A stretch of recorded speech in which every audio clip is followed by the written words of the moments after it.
The vending machine swallowed my last $4 and gave me absolutely nothing in return. That is the one detail I keep coming back to.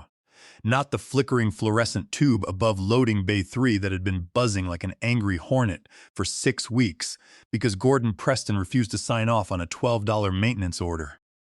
Not the heavy, humid smell of diesel exhaust and industrial soap, baked so deep into the concrete walls of the break room that you stopped smelling it after your first month. Not the fact that my steel-toed work boots had soaked through with freezing rainwater somewhere around hour 7 of my shift, or that my lower back had been screaming in protest since noon. It was just the machine, $4 gone. A tiny red blinking error code on the screen where a stale turkey sandwich was supposed to be. That was my life in a single transaction. Put in the effort, pay the price, and get nothing to show for it. My name is Lawrence Vance. I am 58 years old, and for the last 11 years, I have worked as a floor supervisor at Hardwick Distribution in Cincinnati. I was staring at that blinking red error code, trying to decide if I had the physical energy to track down the building manager and argue for my $4. When the break room door clicked open behind me, I heard the heels first. It was a sharp, rapid rhythm of expensive leather striking cheap linoleum. My wife, Martha, did not own shoes that made that sound. I knew every single pair of shoes in her closet. I knew them because I paid for them, or because I remembered the weekend trips to the discount shoe outlet on Kenwood Road where she would spend 2 hours comparing prices to save $15. The shoes crossing the break room floor behind me did not come from a discount store. They sounded like money. They sounded like a lifestyle we could never afford. I turned around slowly, wiping grease from my palms with a rag. Martha was standing there. She was wearing a tailored gray blazer I had never seen before. Her hair was styled perfectly, the way she only did for weddings or formal holiday dinners, not for a rainy Tuesday afternoon. In her left hand, she held a thick, heavy manila envelope. Her face had this strange, eerie stillness to it. It was not the face of someone who was angry or sad. It was the calm face of someone who had rehearsed a scene in front of a mirror 100 times until every blink and breath was timed. She did not come alone. Standing in the doorway, leaning against the metal frame with a smug, casual posture, was Gordon Preston. Gordon was 51, the operations manager at Hardwick, and my direct boss. He was a man who wore expensive designer shirts to a warehouse, always looking like he had just stepped out of a country club. For the past 3 years, Gordon had made it his personal mission to make my life at work a quiet, agonizing nightmare. He was the king of the low-grade humiliation. He would take credit for my inventory reports, exclude me from planning meetings, and call me old man in a tone that was supposed to sound like a joke but never did. Now he was standing in my break room, watching my wife, and he was smiling. It was a small, thin smile that told me he knew exactly what was inside that manila envelope. Martha walked over to the sticky laminate table in the center of the room and slid the envelope toward me. It made a soft scraping sound. "Lawrence," she said. Her voice was remarkably steady, too steady. "We need to handle this today." I looked at the envelope. I did not touch it yet. "Handle what, Martha?" She crossed her arms, her expensive new blazer shifting over her shoulders. "Do not make this harder than it has to be. Just open it." I pulled the documents out. The heading at the top of the first page was clear: Petition for Dissolution of Marriage. My full legal name was printed right below it. The filing date at the bottom was from 2 weeks ago. She had been carrying these papers in her bag for 14 days, waiting for the right moment. The break room fell into a suffocating silence. Over by the coffee pot, 2 warehouse guys who had been chatting suddenly became incredibly interested in their phones. Alan Miller, who worked the loading docks with me and was the only guy in this place I trusted, stared down at his boots, his jaw tight. He looked like he wanted to jump in, but he knew this was a boundary he could not cross. Gordon Preston did not move from the doorframe. He just stood there, hands in his pockets, enjoying the show. "You brought these to my job?" I asked. I kept my voice low and flat. When you work around heavy machinery, you learn that raising your voice just wastes energy. "I needed to make sure you actually signed them," Martha replied. She glanced quickly at Gordon, a tiny look of validation passing between them before she looked back at me. "You have a habit of ignoring problems until they go away, Lawrence. I cannot let you ignore this. Why now?" I asked. Martha let out a long, slow sigh, like she was exhausted by my very existence. Because I am 47 years old, Lawrence, and I am tired of waiting. I am tired of you working 70 hours a week just so we can barely pay the mortgage. I am tired of every conversation about our future ending with you telling me to be patient. I want a life where I do not have to count pennies. I want to travel. I want to live. And I am not going to waste the rest of my good years waiting for a warehouse supervisor to get a promotion he is never going to get. I looked from Martha to Gordon. Gordon did not say a word, but his smile widened just a fraction. He looked like a man who had already run the numbers and knew he had won. You are leaving me for him, I said. It was not a question. Martha did not flinch. I am leaving because I deserve more than what you can give me. She had definitely practiced that line. I could hear the rhythm of a script in her voice. I looked down at the paper, then at the pen in my breast pocket. They expected me to argue. They expected me to beg, or yell, or refuse to sign, giving Gordon a reason to call security and have me escorted off the property. They wanted a dramatic exit to justify what they had done. I was not going to give them that. I pulled the pen from my pocket, flipped the document to the signature page, and signed my name on the line. The ink was black and permanent. Martha blinked. For the first time, her composure cracked. She looked at the signed papers, then at Gordon, completely thrown off by how quickly the fight had gone out of me. I slid the envelope back across the table. Have your lawyer file it, I said. I walked past them, went to the vending machine, and pressed the coin return button one last time. Still nothing. I grabbed my lunchbox from my locker, slung my canvas bag over my shoulder, and walked out. I walked past Gordon, who had to step back to let me through the doorway. I did not look at him. I walked across the concrete warehouse floor, past the buzzing light at Bay 3, and out into the cold November rain. I sat in my truck in the parking lot for 11 minutes, watching the rain beat against the windshield. I did not cry. I was too tired for tears. I just sat there, listening to the engine idle, realizing that the life I had spent 16 years building on Glenway Avenue was officially over. When I drove home, the house was quiet. Half of Martha's clothes were gone from the closet. The bathroom counter was clean, except for a cheap plastic hair tie she had left behind. I sat at the kitchen table, made a pot of black coffee, and stared at the pile of mail I had ignored for weeks. Near the bottom of the stack was a thick, cream-colored envelope. My full name, Lawrence Vance, was written in elegant, formal print. The return address was a law firm downtown on High Street. I opened it, expecting a bill, or a notice about our mortgage. Instead, it was a letter from an attorney named Harvey Cole. It stated that my uncle Clifford Vance had passed away 3 weeks ago at the age of 78, and as his sole surviving relative, I was required to attend a meeting at their office immediately regarding his estate. The next morning, I drove downtown to High Street, right in the heart of Cincinnati's Fountain Square district. The law office of Cole & Associates occupied the top 2 floors of a sleek glass tower that overlooked the Ohio River. I walked into the lobby, wearing my faded Carhartt jacket and work boots. I still smelled faintly of diesel exhaust and industrial cleaner because I had not gone home to change after my early warehouse prep. The receptionist did not look down her nose at me. Instead, she offered me real coffee in a porcelain cup and led me immediately into a conference room with floor-to-ceiling windows. Harvey Cole stood up the moment I walked in. He did not give me a polite half-hearted nod. He extended his hand, gave me a firm handshake, and pulled out a heavy walnut chair for me. He was in his mid-60s, with silver hair and a tailored charcoal suit that probably cost more than 3 months of my warehouse salary. He looked like a man who had spent his entire life managing complicated fortunes, yet his eyes held a genuine warmth.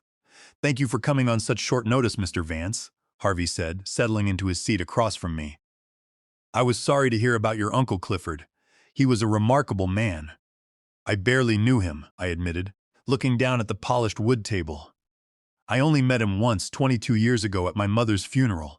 He gave me a card, a brief handshake, and an envelope with $5,000 in cash. He told me to use it well, and then I never heard from him again." "Clifford was a man of action, not words," Harvey replied with a faint smile. He slid a thick blue folder across the table toward me. "He watched you, Lawrence, more than you ever realized. He kept tabs on your career, your marriage, and your lifestyle. He had a private investigator verify your status every 2 years. He wanted to see what kind of man you were when nobody was looking. I opened the folder. The first page was a summary of accounts, trust documents, and corporate equity tables. My eyes struggled to focus on the numbers. There were too many digits, too many commas. Your uncle spent 40 years quietly acquiring industrial real estate, logistics hubs, and equity in mid-size holding companies. Harvey explained. He lived simply, reinvested every dollar, and built a private investment portfolio.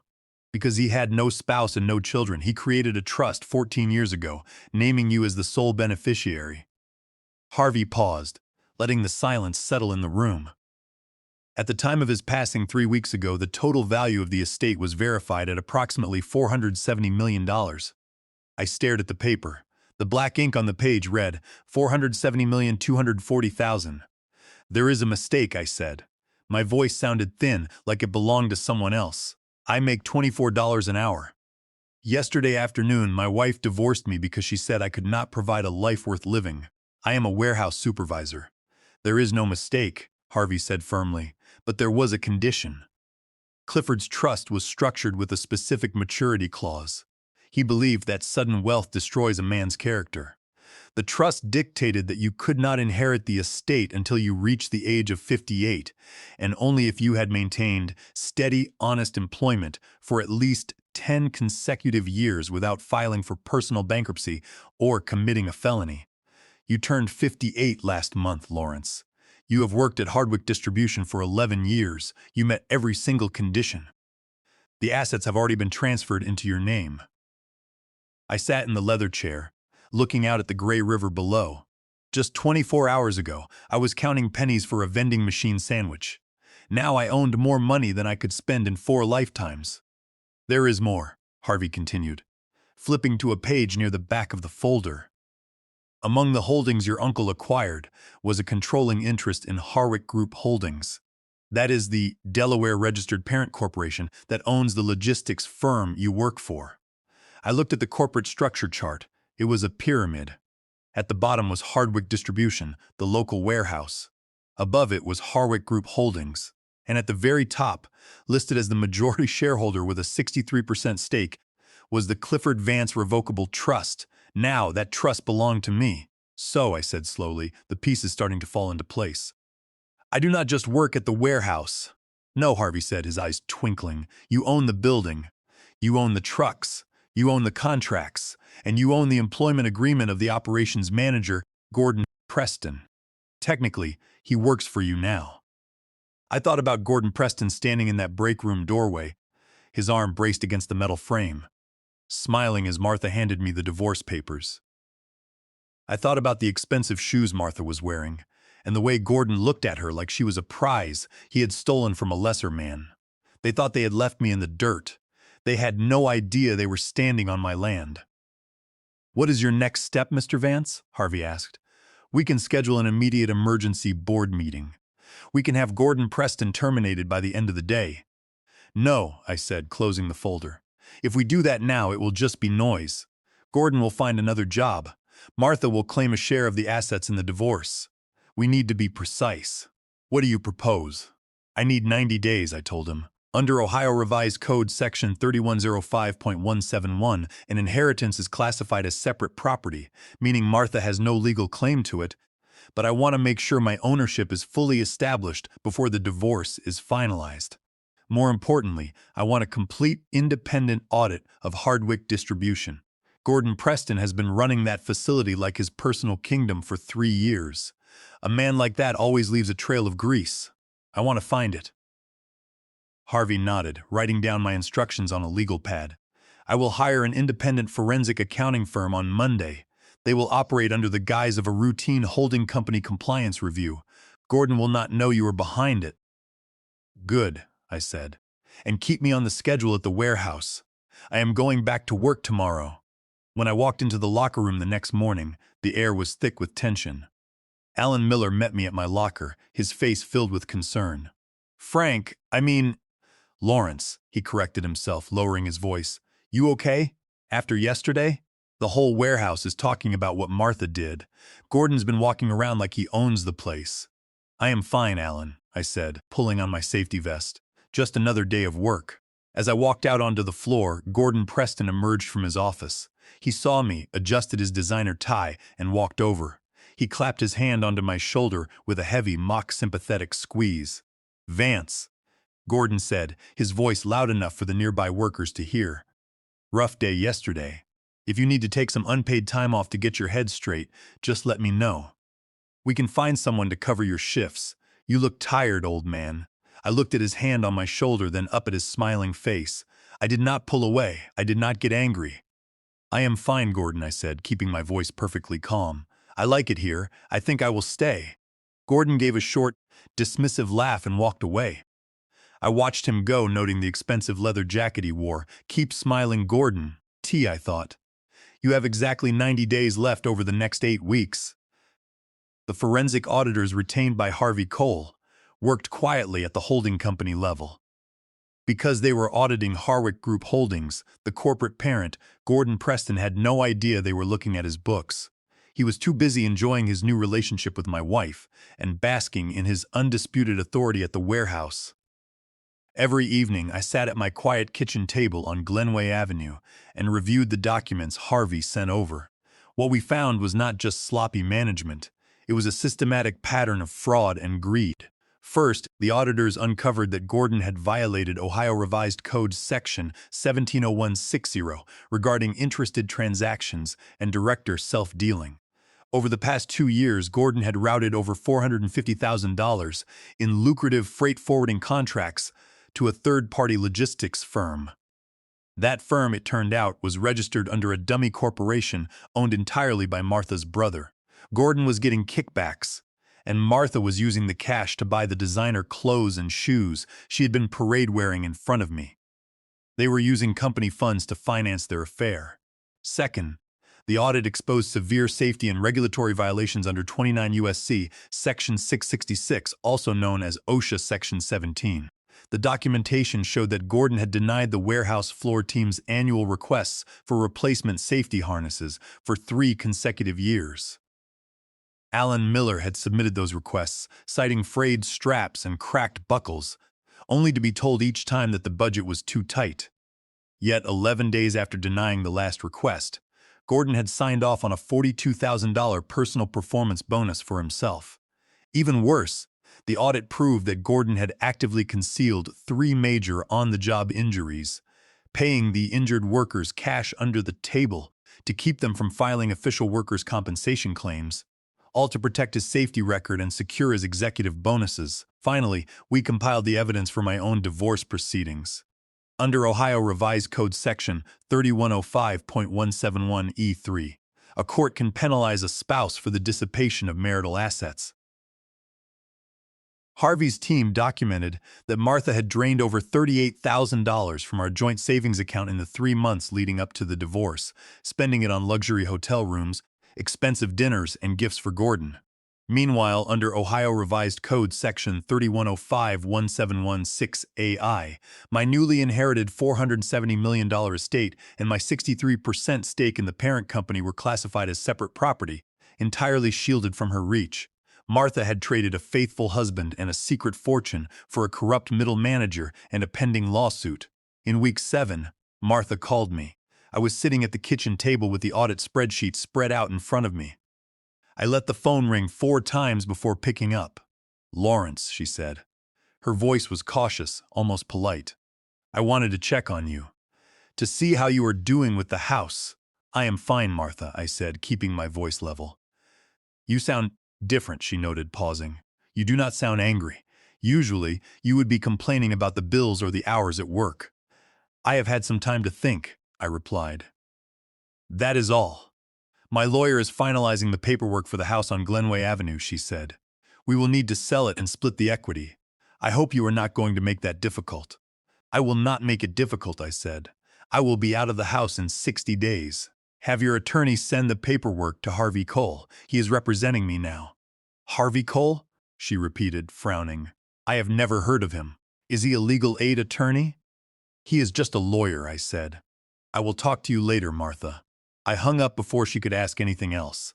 The next evening, I drove over to Alan Miller's house in Cheviot. Alan lived in a modest ranch home with a rusty basketball hoop in the driveway. When I knocked on the door, he answered in a faded Bengals sweatshirt, holding a wrench. He looked surprised to see me. "Lawrence," Alan said, stepping back to let me in. "What is going on? You do not usually drop by." "I wanted to talk to you, Alan," I said. His wife brought us 2 cups of coffee and then quietly went to the back room, leaving us to talk. I sat on his worn sofa and looked at my friend. "The warehouse safety harnesses," I began. "They are being delivered next week, 14 brand new sets, fully certified." Alan stared at me, his coffee mug halfway to his mouth. "What? How?" "Gordon told us yesterday that corporate rejected the budget request again. He said we had to make do with the old ones for another year." "Gordon does not know yet," I said. "I authorized the purchase myself. The order has already been cleared through the holding company's corporate accounts." Alan laughed, a dry, confused sound. "Lawrence, what are you talking about? You are a floor supervisor. You cannot authorize corporate budgets." I reached into my pocket and pulled out a copy of the Harwick Group Holdings share registry document. I laid it on the coffee table between us. Alan picked it up, his eyes scanning the corporate seals, the trust names, and finally, my signature at the bottom. You own 63% of the parent company?" Alan whispered, his face going pale. "The company that owns Hardwick Distribution?" "My Uncle Clifford passed away and left me his estate," I explained. "I took control 2 months ago. I have been running a quiet audit of Gordon Preston's division ever since. The safety harnesses are just the beginning, Alan." Alan sat back, a slow, stunned grin spreading across his face. "So Gordon has been walking around, kissing your wife, calling you an old man, and threatening to fire you, and you own his contract?" "Yes." "Why did you wait so long?" Alan asked. "You could have fired him on day one." "Because men like Gordon Preston are used to noise," I told him. "They know how to handle screaming, and they know how to fight back when you threaten them. But quiet is what they do not understand. When you move quietly, you do not give them a chance to prepare. On Friday, there is a corporate transition meeting. Gordon has been ordered to attend." Alan nodded slowly, his eyes shining. "Can I be there?" "You will be there," I said. "I am appointing you as the temporary operations supervisor, starting Friday morning." The rain was driving hard against the glass walls of the 18th floor corporate boardroom of Harwick Group Holdings on Friday morning. It was a cold, gray November day, the kind of weather that strips away any illusions and leaves only the raw truth of things. I stood in front of the bathroom mirror at 7 in the morning, adjusting the tie of my gray suit. It was the only suit I owned, bought 6 years ago and worn only a handful of times. I had picked it up from the dry cleaners on Harrison Avenue the day before. Looking at my reflection, I did not see a nervous warehouse worker trying to play dress-up. I saw a man who had worked 11 years in the dirt, who had spent 90 days preparing for a single moment, and who was now completely ready. I drove downtown, parked on 4th Street, and walked the final blocks to the office tower. I did not carry an umbrella. The cold rain soaked my shoulders, but my hands remained steady and dry. When I reached the lobby, the security guard checked my name against his list. He looked at the sheet, then back up at me, his eyes widening slightly. The paper did not just list my name, it had the title written in bold letters. * Lawrence Vance, Chairman. "Go right on up, Mr. Vance," the guard said, his voice dropping into a respectful tone he had never used with me before. Floor 18.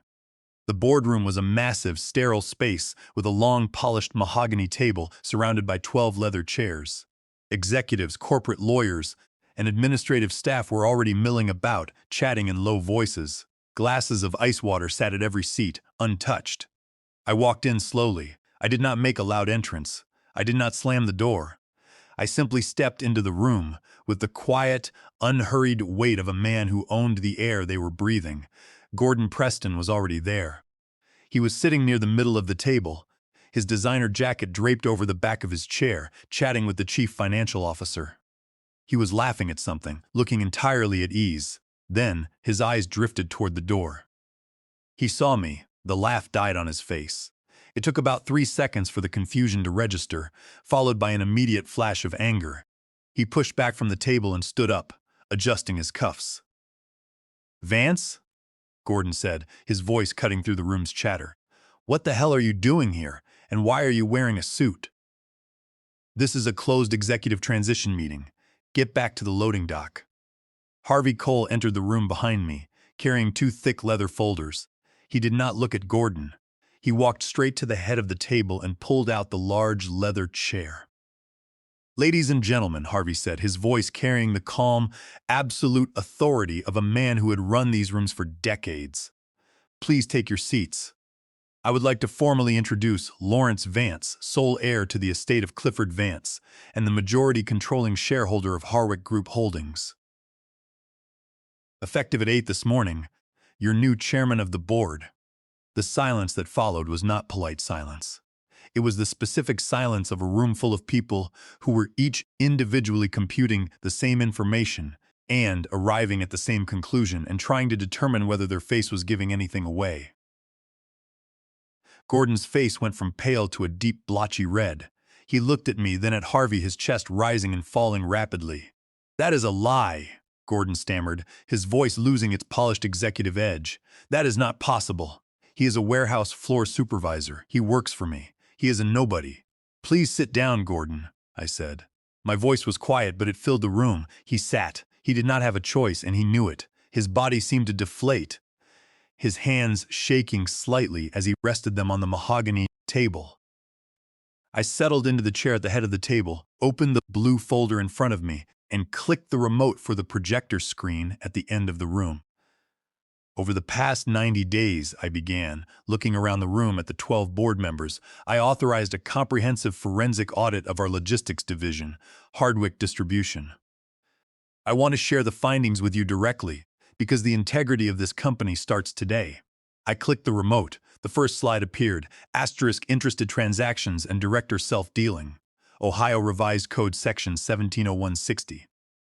"Over a 24-month period," I said, "our operations manager, Gordon Preston, bypassed our competitive bidding process to award logistics contracts worth $450,000 to a shipping firm, owned by a relative of his domestic partner, Martha Vance.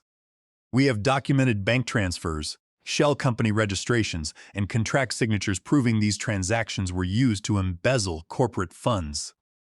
Gordon tried to speak, his voice cracking. "These contracts were legally vetted. You do not understand the operational complexity of logistics, Vance." "I understand them perfectly, Gordon," I replied, clicking to the next slide. The heading read, * Willful Safety Violations and Homicide Risk, 29 U.S.C. Section 666 OSHA, Section 17. "For 3 consecutive years," I continued, "the warehouse floor team submitted safety requests for the replacement of frayed harnesses at Loading Bay 3.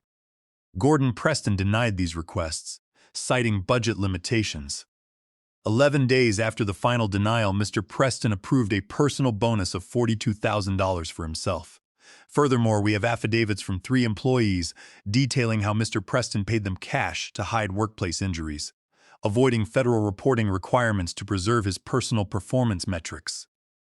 I clicked to the final slide, which detailed the financial accounts Martha had drained.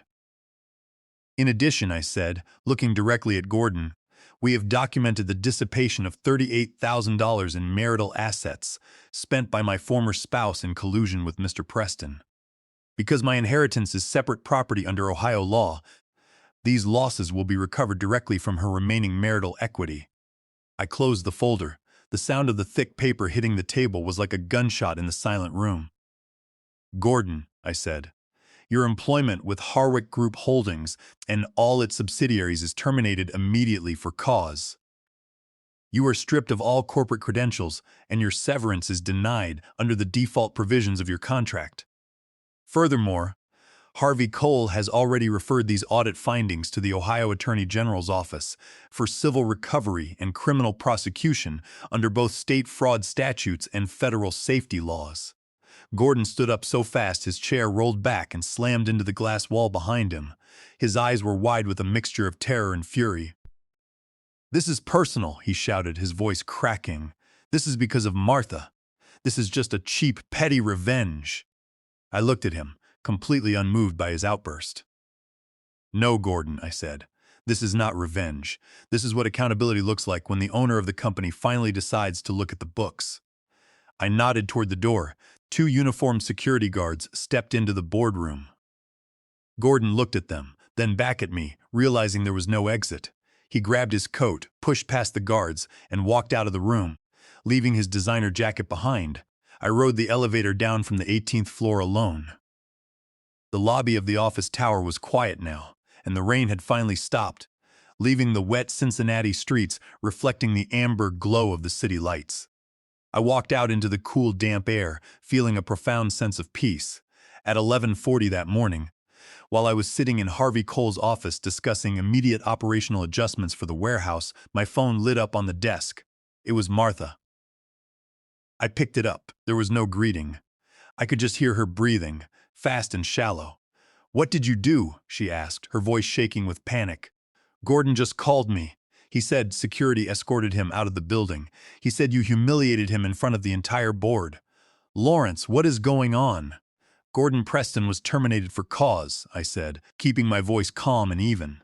"His termination was based on a forensic audit of the company's accounts. It was a long time coming." "This is because of me," she accused, her voice rising. "You did this to get back at us." "No, Martha," I said. "Gordon Preston approved personal bonuses while denying basic safety harnesses to warehouse workers for 3 consecutive years. He actively concealed workplace injuries. He routed company contracts to your brother's dummy corporation to get kickbacks, which you then spent from our joint savings account. Those are not things I invented because you served me divorce papers. Those are crimes he committed while the owner of the company was not looking. Your leaving me simply changed who was looking." There was a long, heavy silence on the line. I could hear her trying to process the information, trying to find a way to shift the blame, but there was nowhere left to go. You own the company?" she asked, her voice dropping into a whisper. "The parent company?" "Yes," I said. "You could have warned us," she said, her voice sounding small, almost pleading. She still used the word us. Even in the middle of the wreckage, she was still grouping herself with the man who had helped her destroy our marriage. "I owed the employees a fair and safe working environment," I told her. "I owed the holding company its financial integrity. I did not owe either of you a warning. I will have Harvey Cole contact your lawyer regarding the final division of the house. Have a good day, Martha." I hung up the phone and set it on the desk. I did not feel a rush of triumph. I did not feel the need to celebrate. I just felt a quiet, clean space where a heavy burden had finally been lifted. The months that followed moved with the slow, unhurried pace of natural consequences. Without Gordon's executive salary and the kickbacks from the shipping contracts, the lavish lifestyle he and Martha had built together collapsed almost immediately. Within 6 weeks, they could no longer afford the rent on the luxury townhouse they had moved into. As the civil claims from the holding company began to mount, Gordon's industry contacts vanished. The men he had spent years cultivating turned their backs on him the moment they realized he no longer had any corporate power. The Ohio Attorney General's office initiated a formal inquiry into the safety violations and the unreported injuries, and Gordon spent most of his time in meetings with criminal defense attorneys. At the warehouse, things changed quickly. The week after the board meeting, a shipment of 14 brand-new safety harnesses arrived at the loading docks. Alan Miller sent me a photo of them stacked neatly in the equipment room, bright orange, clean, and completely ordinary. That photo remained in my phone for a long time. It was the only real trophy I cared about. Martha called me one last time, about 6 weeks after the divorce was finalized. It was a Tuesday evening in late December. I was sitting on my front porch on Glenway Avenue, watching the snow fall under the streetlights, drinking a warm cup of tea. "I made a mistake, Lawrence," she said quietly. She did not sound like the woman in the gray blazer who had slid the envelope across the breakroom table. She sounded tired, empty, and very cold. I watched a car pull into a driveway down the street, its headlights cutting through the falling snow. "You did not make a mistake, Martha," I said softly. "You made a choice. Everything that has happened since is just the shape that choice took." There was a brief pause, a soft intake of breath on the other end of the line, and then she hung up. I put my phone in my pocket and sat in the quiet dark, listening to the winter wind. I have spent a lot of time thinking about what I would tell another man standing in front of a broken vending machine, staring at a red error code, waiting for a sandwich that is never going to drop. I know what he is feeling. He is feeling invisible. He is feeling like his 70 hours a week, his sore back, and his quiet patience are just a sign of weakness that the world is going to exploit. But here is what I would tell him. The story you are telling yourself is wrong. Real power is not about being the loudest person in the room. It is not about leaning against a door frame in an expensive jacket, smiling because you think you have run the numbers and won. Real power is the ability to wait. It is the patience to build your case, line by line, page by page, until the facts are so heavy they do not need you to raise your voice to deliver them. It is the strength to walk into a room of 12 strangers, pull out the chair at the head of the table, and sit down without breaking your stride. Martha and Gordon thought they had left a tired warehouse worker behind in that break room. What they did not understand is that they had handed divorce papers to a man who was already seated at the head of the table, calmly waiting for them to catch up. By the time they realized where they were standing, I was already somewhere else.